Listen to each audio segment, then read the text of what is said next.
Hi, എല്ലാ കൂട്ടുകാർക്കും സന വ്ളോഗ്സിന്റെ പുതിയൊരു വീഡിയോയിലേക്ക് സ്വാഗതം.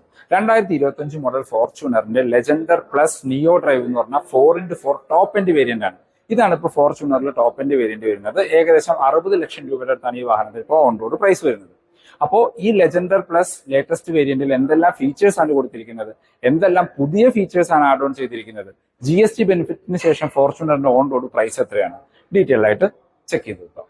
ഫോർച്യൂണർ ലെജൻഡർ പ്ലസ് 4x4 നിയോ ഡ്രൈവ്, അതാണ് ഈ വാഹനം. നിയോ ഡ്രൈവ് അവർ ആഡ് ഓൺ ചെയ്തിരിക്കുന്നത് ഈ ടോപ്പ് എൻഡ് 4x4 വേരിയന്റിൽ മാത്രമാണ്. നിയോ ഡ്രൈവ് കൊണ്ട് ഉദ്ദേശിക്കുന്നത് ഒരു 48 വാട്ടിന്റെ ഒരു മൈൽഡ് ഹൈബ്രിഡ് സിസ്റ്റം ഇതിനകത്ത് ഇൻക്ലൂഡ് ചെയ്തിട്ടുണ്ട്. വണ്ടിയുടെ ഒരു സ്മൂത്ത്നെസ്സും എഫിഷ്യൻസിയും ഒക്കെ ഒന്ന് കൂട്ടാൻ വേണ്ടിയിട്ടാണ് ആ സിസ്റ്റം കൊണ്ടുവന്നിരിക്കുന്നത്. അതല്ലാതെ മൈലേജിന്റെ എഫിഷ്യൻസി ഒന്നും ടൊയോട്ട ആ കാര്യത്തിൽ ഉൾപ്പെടുത്തിയിട്ടില്ല. അപ്പൊ ഈ വേരിയന്റിന്റെ ഫ്രണ്ടിൽ നിന്നുള്ള ലുക്ക് ആൻഡ് ഫീച്ചേഴ്സ് നോക്കുകയാണെങ്കിൽ ഒരു പക്ക SUV ലുക്ക് എന്ന് തന്നെ പറയാം. ലെജൻഡറിലേക്ക് വരുമ്പോൾ ഒരു പ്രീമിയം ലുക്കും കൂടിയും ഈ വാഹനത്തിന് ലഭിക്കുന്നുണ്ട്. എടുത്തു പറയേണ്ട കാര്യം, ഫ്രണ്ടിൽ ഒരു അഗ്രസീവ് ലുക്കിംഗ് ആയിട്ടുള്ള ആ ഗ്രില്ല് തന്നെയാണ്. നല്ല ഗ്ലോസി ബ്ലാക്ക് ഫിനിഷിൽ കൊടുത്തിരിക്കുന്നു. അതിന്റെ ടോപ്പിലായിട്ട് ലെജൻഡർ എന്ന് പറഞ്ഞ ഒരു ലെറ്ററിങ്ങും ഉൾപ്പെടുത്തിയിട്ടുണ്ട്. മറ്റ് നോർമൽ ഫോർച്യൂണറുമായിട്ട് കാണാൻ ഫ്രണ്ടിൽ നിന്നൊക്കെ നോക്കുമ്പോൾ പക്ക സ്പോർട്ടി ലുക്കാണ് ഈ ഒരു വേരിയന്റ് തരുന്നത്. അതിന്റെ നടുക്കായിട്ട് ആ വലിയ ടൊയോട്ടയുടെ ലോഗോ കൊടുത്തിരിക്കുന്നു. ഈ പോർഷൻസ് എല്ലാം നമുക്കൊരു ഗ്ലോസി ബ്ലാക്ക് ഫിനിഷിലാണ് വരുന്നത്. അതിന് താഴത്തേക്ക് വന്നാൽ നമുക്ക് ഇവിടെ ഒരു 360 ക്യാമറ വരുന്നുണ്ട്. അതിന്റെ ഫ്രണ്ട് ക്യാമറ കാണാനായിട്ട് പറ്റും. ഹെഡ്ലൈറ്റിലേക്ക് വന്നു കഴിഞ്ഞാൽ ഫുൾ LED യൂണിറ്റ് ആണ് ഹെഡ്ലൈറ്റ് കൊടുത്തിരിക്കുന്നത്. അതിനകത്തൊരു DRL ലുക്കും കൂടിയും ആഡ് ഓൺ ചെയ്തിട്ടുണ്ട്. താഴേക്ക് വന്നു കഴിഞ്ഞാൽ നമുക്ക് പ്രൊജക്ടറായിട്ടുള്ള LED ഫോഗ് ലൈറ്റ് കൊടുത്തിരിക്കുന്നു. പാർക്കിംഗ് സെൻസേഴ്സ് കാണാനായിട്ട് പറ്റും. അതിന് താഴെ നമുക്ക് വേറൊരു DRL പോലെ തോന്നിക്കുന്ന ഒരു ഭാഗം കൊടുത്തിരിക്കുന്നു. ഇതാണ് നമുക്ക് ഇൻഡിക്കേറ്റേഴ്സ് ആയിട്ട് ഫംഗ്ഷൻ ചെയ്യുന്നത്. അതിന് താഴെയുള്ള ഇവിടെയെല്ലാം നമുക്കൊരു ക്രോം ഇൻസൈറ്റ് കൊടുത്തിട്ടുണ്ട്. ഫ്രണ്ടിലാണെങ്കിലും ഈ ഒരു പോർഷനിൽ നമുക്കൊരു സിൽവർ സ്കിഡ് പ്ലേറ്റ് പോലെ തോന്നിക്കുന്ന ഒരു ഭാഗം കാണാം. അത്യാവശ്യം നല്ല ഗ്രൗണ്ട് ക്ലിയറൻസ് ഉള്ള ഒരു വാഹനമാണ്. 225 mm ആണ് ഈ വാഹനത്തിന്റെ ഗ്രൗണ്ട് ക്ലിയറൻസ് വരുന്നത്. ഇപ്പോൾ ഫ്രണ്ടിൽ നിന്നൊക്കെ നോക്കിക്കഴിഞ്ഞു കഴിഞ്ഞാൽ പക്ക ഒരു SUV, ഈ ഒരു ബഡ്ജറ്റിന് നമ്മൾ കൊടുക്കുന്ന പൈസയ്ക്ക് മൂല്യമുള്ള ഒരു വാഹനം തന്നെ ഫീൽ ചെയ്യും. ഏകദേശം 1/2 കോടി രൂപയ്ക്ക് മുകളിലാണ് ഇതിന്റെ വില എന്നും കൂടി നമ്മളൊന്ന് ആലോചിക്കണം.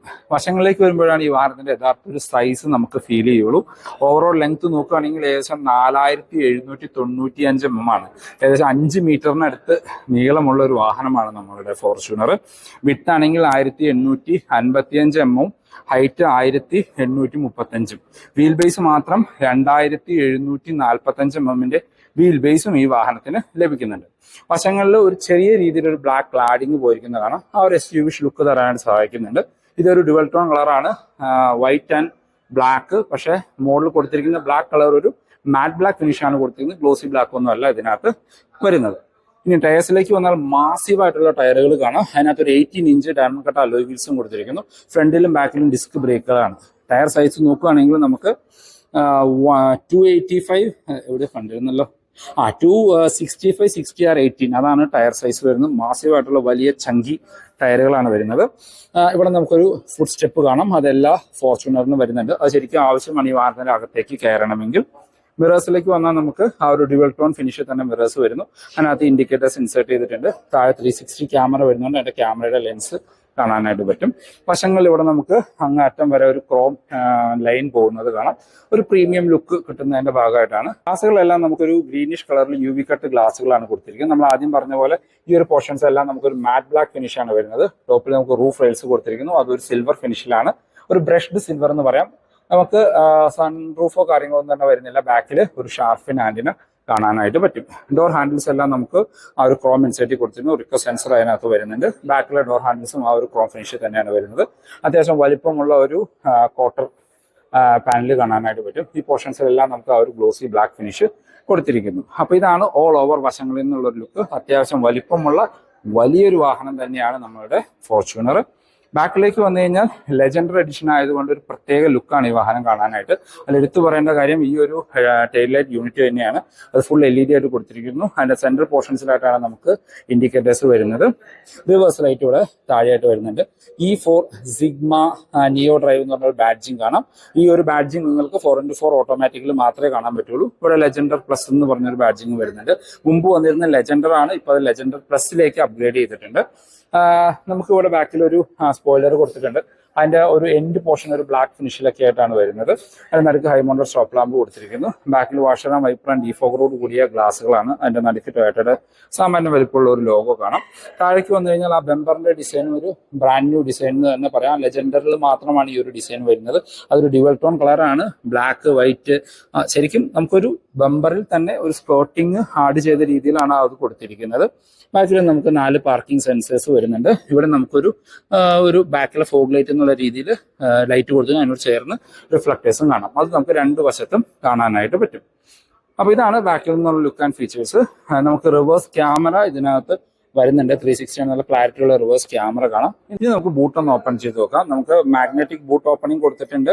പിന്നെ മോഷൻ സെൻസോർ കൂടി നമുക്ക് ബൂട്ട് ഓപ്പൺ ചെയ്യാനുള്ള ഒരു ഓപ്ഷനും ഇതിനകത്ത് ഉൾപ്പെടുത്തിയിട്ടുണ്ട്. അതിന്റെ ബാഡ്ജിങ് കാര്യങ്ങളെല്ലാം നമുക്ക് ഇത് ഇവിടെ കൊടുത്തിരിക്കുന്നത് കാണാം. അതിന്റെ വാർണിങ്സ് കാര്യങ്ങൾ, ബൂട്ട് ക്ലോസ് ചെയ്യാനായിട്ടുള്ള ഒരു ബട്ടൺ നമുക്ക് ഇവിടെ കാണാനായിട്ട് പറ്റും. ബൂട്ട് സ്പേസ് നോക്കുകയാണെങ്കിൽ നമുക്ക് 296ന്റെ ചെറിയൊരു ബൂട്ടാണ് വരുന്നത്. 3 റോയിൽ നിവർത്തി വെക്കുമ്പോൾ ഒരു സിംഗിൾ ഫ്ലിപ്പിൽ തന്നെ ഈ സീറ്റ് നമുക്ക് ഫുള്ളി ഫോൾഡ് ചെയ്യാനായിട്ട് പറ്റും. ഫോൾഡ് ചെയ്ത് കഴിഞ്ഞാൽ നമുക്ക് അത്യാവശ്യം നല്ല സ്റ്റോറേജ് സ്പേസ് ഇതിനകത്ത് ലഭിക്കുന്നുണ്ട്. ഇപ്പൊ തേർഡ് റോ പാസഞ്ചറിനും ഇരിക്കാൻ പറ്റുന്ന രീതിയിൽ സ്പ്രിംഗ് ആയിട്ടുള്ള ഗ്രാബ് ഹാൻഡ്, തേർഡ് റോയിലേക്കും AC വെന്റ്സ് കൊടുത്തിരിക്കുന്നു. നമുക്ക് ഇവിടെ ഒരു റീഡിംഗ് ലൈറ്റുകൾ കാണാം. അത് ഹാലജൻ ആയിട്ടാണ് കൊടുത്തിരിക്കുന്നത്. ഇവിടെ എല്ലാം നമുക്ക് കപ്പ് ഹോൾഡേഴ്സ് പോലെയുള്ള കാര്യങ്ങൾ ഉൾപ്പെടുത്തിയിട്ടുണ്ട്. നമുക്ക് ഇവിടെ ഒരു 12 വോൾട്ടിന്റെ ചാർജിങ് പോർട്ടും അഡീഷണലി വരുന്നുണ്ട്. ഇപ്പൊ തേർഡ് റോയിലേക്ക് വേറെ ചാർജിങ് പോർട്ടോ കാര്യങ്ങളൊന്നും തന്നെ തേർഡ് റോയിലേക്ക് ഉൾപ്പെടുത്തിയിട്ടില്ല. ഇനി നമുക്ക് ഇന്റീരിയർ എന്നുള്ള ഫീച്ചേഴ്സും മാറ്റങ്ങളും ഒന്ന് ചെക്ക് ചെയ്ത് നോക്കാം. നമ്മൾ ആദ്യം പറഞ്ഞ പോലെ തന്നെ ബൂട്ട് ഓട്ടോമാറ്റിക്കായിട്ട് അടഞ്ഞോളും. നമുക്ക് പോവാം. ഇനി ഇന്റീരിയറിലെ ഫീച്ചേഴ്സ് നോക്കാം. റിക്കർ സെൻസർ ഉൾപ്പെടുത്തിയിട്ടുണ്ട്. ഇന്റീരിയറിലേക്ക് നോക്കുകയാണെങ്കിൽ വളരെ പ്രീമിയം ലുക്കിംഗ് ആയിട്ടുള്ള ഒരു ഇന്റീരിയർ തന്നെയാണ് വരുന്നത്. ഒരു ഡ്യുവൽ ടോൺ കളർ അല്ലെങ്കിൽ ഫുൾ ബ്ലാക്ക് പ്ലസ് ആ ഒരു ബേജ് കളർ എന്ന് പറയാം.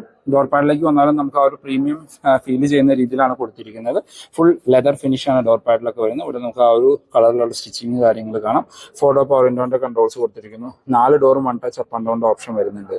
മിറർ ലോക്ക് കൺട്രോൾ ചെയ്യാനും ഫോൾഡ് ചെയ്യാനുള്ള ഓപ്ഷൻ കൊടുത്തിരിക്കുന്നു. ഡോർ ഹാൻഡിൽസ് ക്രോം ഫിനിഷാണ്. JBLന്റെ സ്പീക്കർ സിസ്റ്റം ആണ് കൊടുത്തിരിക്കുന്നത്. അതിന്റെ 2 ടേഴ്സ് കാണാം. സ്പീക്കേഴ്സ് താഴെ കൊടുത്തിരിക്കുന്നു. ബോട്ടിൽ ഹോൾഡേഴ്സ് പവേർഡ് അഡ്ജസ്റ്റബിൾ ആയിട്ടാണ് നമ്മുടെ ഡ്രൈവർ സീറ്റ് കൊടുത്തിരിക്കുന്നത്. അതിന്റെ എല്ലാ സെൻസേഴ്സും പവേർഡ് ആയിട്ടാണ് വരുന്നത്. ലെതർ ആയിട്ടുള്ള വെന്റിലേറ്റഡ് സീറ്റ്സ് ആണ് വരുന്നത്. ഓട്ടോമാറ്റിക് വേരിയന്റ് ആണ്. ഡെഡിക്കേറ്റഡ് ഡെഡ് പെഡൽ കാണാം. ഇവിടെ ഹുഡ് ഓപ്പൺ ചെയ്യാനും ഫ്യൂവൽ ലിഡ് ഓപ്പൺ ചെയ്യാനുള്ള ഓപ്ഷൻ കൊടുത്തിരിക്കുന്നു. ഇവിടെ ഹുഡ് ഓട്ടോമാറ്റിക്കായി നമുക്ക് ക്ലോസ് ചെയ്യാനും ഓപ്പൺ ചെയ്യാനുള്ള ഒരു ഓപ്ഷൻ. നമ്മുടെ ക്യാമറ വ്യൂ PVM വ്യൂ എന്ന് പറഞ്ഞ ഓപ്ഷൻ കൊടുത്തിരിക്കുന്നു. ഫ്രണ്ടിലെ പാർക്കിംഗ് സെൻസേഴ്സ് ഓൺ ഓഫ് ചെയ്യാനുള്ള ഓപ്ഷൻ വരുന്നുണ്ട്.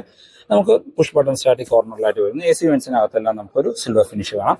അകത്തേക്ക് പിടിച്ച് കയറാനായിട്ട് ഒരു ഹാൻഡിലും ഇതിനകത്ത് വരുന്നുണ്ട്. ഇന്റീരിയർ എന്നുള്ള ലുക്ക് ആൻഡ് ഫീച്ചേഴ്സ് നോക്കുകയാണെങ്കിൽ വളരെ പ്രീമിയം ആയിട്ടുള്ള ഒരു ഇന്റീരിയർ ആണ്. നമ്മൾ ടച്ച് ചെയ്യുന്ന ഭാഗത്തെല്ലാം സോഫ്റ്റ് ടച്ച് ആണ് കൊടുത്തിരിക്കുന്നത്. ഡാഷ്ബോർഡിന്റെ ടോപ്പിൽ മാത്രം ഹാർഡ് പ്ലാസ്റ്റിക്സ് കൊടുത്തിരിക്കുന്നു. ബാക്കി എല്ലാ പോർഷൻസിലും നമുക്ക് സോഫ്റ്റ് ടച്ച് കാണാം. സ്റ്റിയറിംഗ് വീലിലേക്ക് വന്നാൽ നമുക്കൊരു 4 സ്പോക്കായിട്ടുള്ള മൾട്ടി ഫംഗ്ഷണൽ ആയിട്ടുള്ള സ്റ്റിയറിംഗ് വീൽ കൊടുത്തിരിക്കുന്നു. ഇടതുവശത്ത് നമുക്ക് മ്യൂസിക് ആൻഡ് ഫോൺ കൺട്രോൾസും വലതുവശത്ത് ഇൻസ്ട്രുമെന്റ് ക്ലസ്റ്റർ കൺട്രോൾ ചെയ്യാനുള്ള ബട്ടൺസും ആണ് കൊടുത്തിരിക്കുന്നത്. കാര്യം ഇത്രയും ബട്ടൺസും കാര്യങ്ങളും വരുന്നുണ്ടെങ്കിൽ ഒട്ടും കൺഫ്യൂസിംഗ് ആവാത്ത രീതിയിലാണ് എല്ലാം കൊടുത്തിരിക്കുന്നത്. സ്റ്റിയറിംഗ് വീൽ നമുക്ക് ടിൽറ്റ് ആൻഡ് ടെലസ്കോപ്പിക് ചെയ്യാനുള്ള ഒരു ഓപ്ഷൻ ഉൾപ്പെടുത്തി. പാഡിൽ ഷിഫ്റ്റേഴ്സ് വരുന്നുണ്ട് ഓട്ടോമാറ്റിക് ആയിട്ട്. ഇടതുവശമായിട്ട് വൈപ്പറിന്റെ കൺട്രോൾസും വലതുവശം ഹെഡ്ലൈറ്റിന്റെ കൺട്രോൾസും കാണാം. ഓട്ടോ ഹെഡ്ലൈറ്റ്, ഓട്ടോ വൈപ്പർ പോലെയുള്ള ഫീച്ചേഴ്സ് എല്ലാം വരുന്നുണ്ട്. വശങ്ങളിൽ ഇവിടെ താഴെയായിട്ടാണ് ക്രൂസ് കൺട്രോളിന്റെ ഓപ്ഷൻ കൊടുത്തിരിക്കുന്നത്. സ്റ്റിയറിംഗ് വീൽ ലെതർ റാപ്ഡ് ആണ്. ടോപ്പിൽ നമുക്കൊരു ഗ്ലോസി ഫിനിഷും വശങ്ങളിൽ ആ ഒരു റെഡ് സ്റ്റിച്ചിങ്ങോട് കൂടിയ ലെതർ റാപ്ഡ് സ്റ്റിയറിംഗ് വീലും കാണാം. ഇൻസ്ട്രുമെന്റ് ക്ലസ്റ്ററിലേക്ക് വന്നാൽ ഇപ്പോഴും ഡിജിറ്റൽ ക്ലസ്റ്റർ യൂണിറ്റ് ഒന്നും തന്നെ വരുന്നില്ല. സ്പീഡോമീറ്റർ, RPM മീറ്റർ അനലോഗായിട്ട് കൊടുത്തിരിക്കുന്നു. അടുത്തൊരു ഇൻഫർമേഷൻ ഡിസ്പ്ലേ. അതിനകത്ത് അത്യാവശ്യം വേണ്ട എല്ലാ ഇൻഫർമേഷൻസും അറിയാനായിട്ട് പറ്റും. 4x4 ആയതുകൊണ്ട് അതിന്റെ കുറെ ഫീച്ചേഴ്സ് ഇതിനകത്ത് ഉൾപ്പെടുത്തിയിട്ടുണ്ട്. ഇപ്പൊ നമ്മുടെ ഫ്രണ്ടിലെ 2 ടയറുകളുടെ പൊസിഷൻസ്, പിന്നെ മ്യൂസിക്കിന്റെ കൺട്രോൾസ് കാണാനായിട്ട് പറ്റും, പിന്നെ സെറ്റിങ്സ്, അങ്ങനെ അത്യാവശ്യം വേണ്ട ഇൻഫർമേഷൻസ് എല്ലാം അതിനകത്ത് ഉൾപ്പെടുത്തുന്ന രീതിയിലാണ് കൊടുത്തിരിക്കുന്നത്. അത് കൺട്രോൾ ചെയ്യാനുള്ള ബട്ടണുകൾ നമുക്ക് നമ്മളുടെ വലതുവശത്തായിട്ട് കൊടുത്തിരിക്കുന്നു. ഇടതുവശത്ത് മ്യൂസിക്കിന്റെ കൺട്രോൾസ് കാര്യങ്ങളാണ് വരുന്നത്. സെൻട്രലിലേക്ക് വന്നു കഴിഞ്ഞാൽ നമുക്ക് ടോപ്പിലായിട്ട് ഇവിടെ ഒരു ക്ലോക്ക് കൊടുത്തിരിക്കുന്നു. അതിന് ചേർന്ന് AC വെന്റ്സ് കൺട്രോൾ ചെയ്യാനുള്ള ബട്ടൺ. AC വെന്റ്സിന് ചുറ്റുമെല്ലാം നമുക്കൊരു ഗ്ലോസി ബ്ലാക്ക് ഫിനിഷാണ് കൊടുത്തിരിക്കുന്നത്. അതിന് താഴേക്ക് വന്നു കഴിഞ്ഞാൽ ഒരു 8 ഇഞ്ചിന്റെ ഇൻഫർടൈൻമെന്റ് സ്ക്രീനാണ് വരുന്നത്. വലിയ ക്ലാരിറ്റി ഉള്ള, ഇപ്പോഴത്തെ മറ്റ് പല വാഹനങ്ങളിലും കാണുന്ന അത്രയും ക്ലാരിറ്റി ഉള്ള സ്ക്രീനൊന്നുമില്ല. ബേസിക് ആയിട്ട് ഇൻഫർമേഷൻസ് എല്ലാം വരുന്ന Android auto, apple CarPlay wireless ആയിട്ട് ഫംഗ്ഷൻ ചെയ്യുന്ന സ്ക്രീനാണ്. അതിന് ചുറ്റുപുറവും അതിന്റെ ഫിസിക്കൽ ബട്ടണുകൾ കൊടുത്തിരിക്കുന്നു. JBLന്റെ സിസ്റ്റമാണ് കൊടുത്തിരിക്കുന്നത്. അതിന്റെ ഒരു ബാഡ്ജിങ് നമുക്ക് ഇവിടെ കാണാം. ഇതിനകത്തൊരു 360 ക്യാമറ വരുന്നുണ്ട്. ഇതിനകത്ത് കയറിയിട്ട് അതിന്റെ ഒരു ബട്ടൺ കണ്ടുപിടിക്കാനായിട്ട് കുറെ ബുദ്ധിമുട്ടി. ശരിക്കും അത് കൊടുത്തിരിക്കുന്നത് കോർണറിൽ ഇവിടെ താഴെയായിട്ടാണ്. ഈ ഒരു പൊസിഷനിലാണ് അത് കൊടുത്തിരിക്കുന്നത്. അത് ക്ലിക്ക് ചെയ്ത് കഴിഞ്ഞാൽ നമുക്ക് 360 ക്യാമറ ക്യാമറ ഫംഗ്ഷൻ ചെയ്യുന്നത് കാണാം. അതിനകത്ത് ഓരോ പ്രാവശ്യം ക്ലിക്ക് ചെയ്യുന്നതിനനുസരിച്ചാണ് അതിൻ്റെ വ്യൂ നമുക്ക് ചേഞ്ച് ചെയ്ത് കിട്ടുന്നത്. ഓരോ പ്രാവശ്യം ക്ലിക്ക് ചെയ്യുന്നതിനനുസരിച്ച് നമുക്ക് അതിൻ്റെ വ്യൂവും നമ്മുടെ ഫ്രണ്ടിലെ ഇൻഫർമേഷൻസും അങ്ങനെ എല്ലാം നമുക്ക് അതിനകത്ത് കാണാനായിട്ട് പറ്റും. നമ്മൾ റിവേഴ്സ് ഇടുന്ന സമയത്ത് നമുക്ക് സ്ട്രൈറ്റ് അവേ റിവേഴ്സ് ക്യാമറ മാത്രമാണ് ഫംഗ്ഷൻ ആവുന്നത്. അതിനകത്ത് അഡാപ്റ്റീവ് ഗൈഡൻസോടുള്ള ക്യാമറയാണ്, ഒരു ഡീസൻറ്റ് ക്ലാരിറ്റിയുള്ള ക്യാമറ എന്നൊക്കെ നമുക്ക് പറയാനായിട്ട് പറ്റും. അത് താഴേക്ക് വന്നു കഴിഞ്ഞാൽ നമുക്കിവിടെ ഓട്ടോമാറ്റിക് ക്ലൈമറ്റ് കൺട്രോളിൻ്റെ യൂണിറ്റ് ആണ്. ഡ്യുവൽ സോൺ ഓട്ടോമാറ്റിക് AC ആണ് കൊടുത്തിരിക്കുന്നത്. അതിന് താഴെ നമ്മുടെ 4-wheel ഡ്രൈവിൻ്റെ ഓപ്ഷൻസ് ആണ് കൊടുത്തിരിക്കുന്നത്. ഇത് നിയോ ഡ്രൈവ് ആയതുകൊണ്ട് ഇതിനകത്ത് ഡ്രൈവ് മോഡുകൾ വരുന്നുണ്ട്. നോർമൽ, ഈക്കോ, സ്പോർട്ട് അങ്ങനെ 3 ഡ്രൈവ് മോഡുകളാണ് വരുന്നത്. അത് കൺട്രോൾ ചെയ്യുന്ന സമയത്ത് അതിൻ്റെ നമ്മളുടെ മീറ്ററിലെ കളർ ചേഞ്ചും നിങ്ങൾക്ക് കാണാനായിട്ട് പറ്റും. അതേക്കുറിച്ചൊക്കെ ചെയ്യാനുള്ള ഓപ്ഷൻ കൊടുത്തിരുന്നു. ഇവിടെയും ഡ്രൈവ് മോഡിൻ്റെ 1-2 ഓപ്ഷൻസ് കൊടുത്തിട്ടുണ്ട്. പിന്നെ നമ്മൾ 4-wheel ഡ്രൈവ് സെലക്ട് ചെയ്യാനുള്ള ഒരു ഓപ്ഷൻ, വയർലെസ് ചാർജിങ് പാഡിനകത്ത് വരുന്നുണ്ട്. വയർലെസ് ചാർജിൻ്റെ ഓപ്ഷൻ കൊടുത്തിരിക്കുന്നത്. ഇവിടെ നമുക്ക് 2 കപ്പ് ഹോൾഡേഴ്സ് കൊടുത്തിട്ടുണ്ട്. അതിനകത്ത് അത് നമുക്ക് സ്റ്റഡി ആയിട്ട് നിൽക്കാനായിട്ടുള്ള ഇൻസൈറ്റ് കാര്യങ്ങൾ കൊടുത്തിട്ടുണ്ട്. കപ്പ് ഹോൾഡർ ഒന്നും ഇല്ല എങ്കിൽ നമുക്ക് ക്ലോസ് ചെയ്ത് വെച്ചാൽ നല്ലൊരു പ്രീമിയം ഫീൽ കിട്ടുന്ന രീതിയിലാണ്. പിന്നെ നമ്മുടെ 6 സ്പീഡ് ഓട്ടോമാറ്റിക് ഗിയർ ലിവർ കാണാം. അതിന് ചുറ്റുമെല്ലാം നമുക്ക് സിൽവർ ഫിനിഷ് കാണാനായിട്ട് പറ്റും. അതിന് താഴെയായിട്ട് നമുക്ക് ട്രാക്ഷൻ കൺട്രോളിൻ്റെ ഓപ്ഷൻസും ഓട്ടോ സ്റ്റോപ്പ് സ്റ്റാർട്ടിൻ്റെ ഒരു ഓപ്ഷനും ബട്ടണും കാണാം. നല്ല വീതിയുള്ള വലിപ്പമുള്ള സെൻറ്റർ ആംബ്രസ്റ്റാണ് ലെതർ ഫിനിഷോട് കൊടുത്തിരിക്കുന്നത്. അതിനകത്ത് അത്യാവശ്യം ഡീപ്പായിട്ടുള്ള സ്റ്റോറേജ് സ്പേസും കാണാനായിട്ട് പറ്റും. നല്ല കംഫർട്ടായിട്ടിരിക്കാൻ പറ്റുന്ന ഡ്രൈവർ ആൻഡ് കോ ഡ്രൈവർ സീറ്റുകളാണ്. സീറ്റ് ബെൽറ്റ് ഹൈറ്റ് അഡ്ജസ്റ്റ് ചെയ്യാനുള്ള ഓപ്ഷൻ വരുന്നുണ്ട്. സ്പ്രിംഗ് ആയിട്ടുള്ള ഗ്രാബ് ഹാൻഡ്, കോ ഡ്രൈവേഴ്സുള്ള sun visors with mirror and light വരുന്നുണ്ട്. സെൻറ്റർ IRVMs, ഓട്ടോ ഡിമ്മിങ്ങുള്ള IRVMs കൊടുത്തിരിക്കുന്നു. ഒരു സൺഗ്ലാസ് ഹോൾഡർ ഉൾപ്പെടുത്തിയിട്ടുണ്ട്. റീഡിംഗ് ലൈറ്റുകൾ ഫ്രണ്ടിൽ നമുക്ക് LED ആയിട്ടാണ് കൊടുത്തിരിക്കുന്നത്. ഡ്രൈവർ സൈഡിലും സൺവൈസസ് വിത്ത് മിറർ ആൻഡ് ലൈറ്റോട് കൂടിയാണ് അത് കൊടുത്തിരിക്കുന്നത്. നമുക്ക് ഫ്രണ്ടിലും ചെറിയൊരു ഗ്ലോ ബോക്സ് വരുന്നുണ്ട്. അതിനകത്ത് കൂടുതൽ ഫീച്ചറോ കാര്യങ്ങളൊന്നും തന്നെ കാണാനില്ല. അത് ഈ ലെജൻഡർ എന്നതിനകത്ത് ക്ലിക്ക് ചെയ്യുമ്പോഴാണ് അത് ശരിക്കും ഓപ്പൺ ആയി വരിക. താഴെ നമുക്ക് ചെറിയൊരു അത്യാവശ്യം ഡീപ്പായിട്ടൊരു ഗ്ലോ ബോക്സ് വരുന്നുണ്ട്. അതിനകത്ത് കൂൾ ഡൗൺ ലൈറ്റ് ഫീച്ചറും കൂടിയും ഉൾപ്പെടുത്തിയിട്ടുണ്ട്. അങ്ങനെ വളരെ പ്രാക്ടിക്കലായിട്ടുള്ള ഒരു ക്യാബിനാണ്. ഇപ്പോഴത്തെ മോഡേൺ വാഹനങ്ങളിൽ കാണുന്ന അത്രയും ഫീച്ചേഴ്സ് കാര്യങ്ങളൊന്നും ഫോർച്യൂണറിൽ ഇപ്പോഴും കൊടുത്തിട്ടില്ല. ഒരു 60 ലക്ഷം രൂപ ബഡ്ജറ്റിലെ വാഹനത്തിൽ കൊടുക്കേണ്ട പകുതി ഫീച്ചേഴ്സ് പോലും ഇതിനകത്തില്ലെന്ന് പറയാം. ബാക്ക് യാത്രക്കാരുടെ കംഫർട്ട് നോക്കുകയാണെങ്കിൽ അത്യാവശ്യം വൈഡായിട്ട് തുറക്കുന്ന ഡോറുകളാണ്. ഓൾമോസ്റ്റ് ഒരു 80 ഡിഗ്രിയിൽ തുറക്കാനായിട്ട് പറ്റും. അത് കയറി ഇറങ്ങാനൊക്കെ എളുപ്പമാണ്. ബാക്കിലെ ഡോർ പാഡ് ഇവിടെ എല്ലാം നമുക്ക് സോഫ്റ്റ് ടച്ച് കാണാം. ലെതർ ഫിനിഷ് ഒക്കെ കൊടുത്തിട്ടുണ്ട്. സ്പീക്കർ ഗില്ല് കൊടുത്തിരിക്കുന്നു. ഇവിടെ ഒരു glossy black finish. Door handles നമുക്ക് ക്രോം ഫിനിഷിലാണ് വരുന്നത്. ബോട്ടിൽ ഹോൾഡേഴ്സ് കാണാം. നമുക്ക് സെക്കൻഡ് റോ സീറ്റിലേക്ക് വന്നു കഴിഞ്ഞാൽ നമുക്ക് സെന്റർ ആംറസ്റ്റ് വരുന്നുണ്ട്. അതിനകത്ത് കപ്പ് ഹോൾഡേഴ്സ് കാര്യങ്ങൾ ഉൾപ്പെടുത്തിയിട്ടുണ്ട്. 3 പേർക്കുള്ള അഡ്ജസ്റ്റബിൾ ഹെഡ് റെസ്റ്റ് കാണാം. ഇതിന്റെ സ്റ്റാൻഡിംഗ് പൊസിഷൻ നമുക്ക് അഡ്ജസ്റ്റ് ചെയ്യാനായിട്ട് പറ്റും. ഐസോഫിക് ചൈൽഡ് സീറ്റിന്റെ ഓപ്ഷൻ വരുന്നുണ്ട്. ബാക്കിലേക്ക് നമുക്ക് 2 USB ചാർജിംഗ് പോർട്ടുകളാണ് കൊടുത്തിരിക്കുന്നത്. 2 Type C ചാർജിംഗ് പോർട്ടുകളാണ് കൊടുത്തിരിക്കുന്നത്. ഫോൺ വയ്ക്കാനുള്ള സ്പേസ് കൊടുത്തിരിക്കുന്നു. ഇവിടെ നമുക്ക് സിൽവർ ഫിനിഷ് കാണാം. ടോപ്പ് മൗണ്ടഡായിട്ടാണ് AC കൊടുത്തിരിക്കുന്നത്. അതിന്റെ കൺട്രോൾ ചെയ്യാനുള്ള ഒരു ഓപ്ഷൻ നിങ്ങൾക്ക് കാണാനായിട്ട് പറ്റും. നമുക്ക് നിയോ ഡ്രൈവ് ആയതുകൊണ്ട് ഇതിന്റെ ബാറ്ററി കൊടുത്തിരിക്കുന്നത് 3rd റോ സീറ്റിന്റെ അടുത്തായിട്ടാണ്. ഈ ഒരു പൊസിഷൻ നിങ്ങൾ കാണുന്നത് നിയോ ഡ്രൈവിന്റെ ബാറ്ററി കൊടുത്തിരിക്കുന്നതാണ്. അതിന്റെ ഒരു വെന്റിലേഷനാണ് ഈ കോർണറിൽ കൊടുത്തിരിക്കുന്നത്. അതുകൊണ്ട് 3rd റോയിൽ ഇരിക്കുന്നവർക്ക് 2 പേർക്ക് കംഫർട്ടായിട്ട് ഇരിക്കാൻ പറ്റും. സെൻട്രലിൽ ഇരിക്കുന്ന ആൾക്ക് നമ്മളുടെ നീ ഇങ്ങനെ പൊങ്ങിയിരിക്കുന്നത് കൊണ്ട് ഒരു കംഫർട്ടായിട്ട് ഇരിക്കാനായിട്ട് പറ്റുമെന്ന് തോന്നുന്നില്ല. ആ നിയോ ഡ്രൈവിന്റെ 48 വോട്ടിന്റെ ബാറ്ററിയാണ് നമുക്ക് ഈ ഒരു പൊസിഷനിൽ കൊടുത്തിരിക്കുന്നത്. വേറെ എടുത്ത് പറയത്തക്ക ഫീച്ചേഴ്സ് ഒന്നും 3rd റോയിലേക്ക് ഉൾപ്പെടുത്തിയിട്ടില്ല. ഇനി നമ്മൾ വാഹനത്തിനകത്തേക്ക് കയറുകയാണെങ്കിൽ സീറ്റിന്റെ സ്റ്റാൻഡിംഗ് പൊസിഷൻ നമുക്ക് അഡ്ജസ്റ്റ് ചെയ്യാനായിട്ട് പറ്റും. അകത്തേക്ക് കയറി ഇരുന്ന് കഴിഞ്ഞാൽ ആവശ്യത്തിൽ കൂടുതൽ ലെഗ് റൂം ആൻഡ് നീ റൂം കാണാം. സുഖമായിട്ട് ഇരിക്കാനുള്ള സ്പേസ് ആണ് സെക്കൻഡ് റോയിൽ ലഭിക്കുന്നത്. ഹെഡ് റൂം നോക്കുകയാണെങ്കിൽ നിവർന്നിരുന്നാൽ പോലും ഏകദേശം ഒരു 8-9 സെന്റിമീറ്റർ ഹെഡ് റൂം ബാലൻസ് ആണ്. വൈഡായിട്ടുള്ള ബാക്ക് സ്പേസ് ആണ്. സെക്കൻഡ് റോയിൽ തന്നെ 3 പേർക്ക് സുഖമായിട്ട് കംഫർട്ടായിട്ടിരുന്ന് യാത്ര ചെയ്യാനായിട്ട് പറ്റും. 3rd റോയിലേക്ക് പോകണമെങ്കിൽ ഈ സീറ്റ് ഈസിലി സിംഗിൾ ഫ്ലിപ്പ് ചെയ്യാനായിട്ട് പറ്റും. 2 സീറ്റും എന്നിട്ട് 3rd റോയിലേക്ക് നമുക്ക് ആക്സസ് ചെയ്യാം. ഫോർച്യൂണർ ലെജൻഡറിന്റെ സേഫ്റ്റി ഫീച്ചേഴ്സിലേക്ക് വന്നാൽ ഏഷ്യൻ എൻക്യാപ്പിൽ 5 സ്റ്റാർ റേറ്റിംഗ് കിട്ടിയ ഒരു വാഹനമാണ്. 7 എയർ ബാഗാണ് ഈ വാഹനത്തിൽ കൊടുത്തിരിക്കുന്നത്. പിന്നെ ABS, EBD, traction control, hill hold, hill design control, അങ്ങനെ ഒരു 4x4 വാഹനത്തിൽ ഉണ്ടാവേണ്ട എല്ലാ സേഫ്റ്റി ഫീച്ചേഴ്സും ഇതിനകത്ത് ഉൾപ്പെടുത്തിയിട്ടുണ്ട്. ഇപ്പോൾ ഈ ടോപ്പ് എൻഡ് വേരിയന്റിന്റെ എഞ്ചിൻ ആൻഡ് ഗിയർ ബോക്സ് ഓപ്ഷനിലേക്ക് വന്നാൽ 2.8 ലിറ്റർ 4 സിലിണ്ടർ ടർബോ ഡീസൽ എഞ്ചിനാണ് കൊടുത്തിരിക്കുന്നത്. 201 bhp ആണ് ഉൽപ്പാദിപ്പിക്കുന്ന പവർ. 500 Nm ടോർക്കും ഉൽപ്പാദിപ്പിക്കുന്ന ഓടിക്കാൻ നല്ല രസമുള്ള ഒരു വാഹനം തന്നെയാണ് ലെജൻഡർ. വിത്ത് 6 സ്പീഡ് ഓട്ടോമാറ്റിക്. ഇതിനകത്ത് മാനുവലും വരുന്നുണ്ട് ലെജൻഡറിൽ. പക്ഷേ ഓട്ടോമാറ്റിക് ആയിരിക്കും കൂടുതൽ ആളുകൾ എടുക്കുന്നതും ഇറങ്ങുന്നതും ഓട്ടോമാറ്റിക് തന്നെയാണ്. മൈലേജ് ഒന്നും നോക്കണ്ട. കമ്പനി 14.4 ഒക്കെ പറയുന്നുണ്ട്. റിയൽ ലൈഫിൽ 10-11 നമുക്ക് ആവറേജ് എക്സ്പെക്ട് ചെയ്യാം. ഈ വാഹനത്തിന്റെ അപ്ഡേറ്റഡ് ഓൺ റോഡ് പ്രൈസിലേക്ക് വന്നാൽ നമ്മളിപ്പോൾ റിവ്യൂ ചെയ്തുകൊണ്ടിരിക്കുന്നത് ഇതിന്റെ 4x4 legender top end variant ആണ്.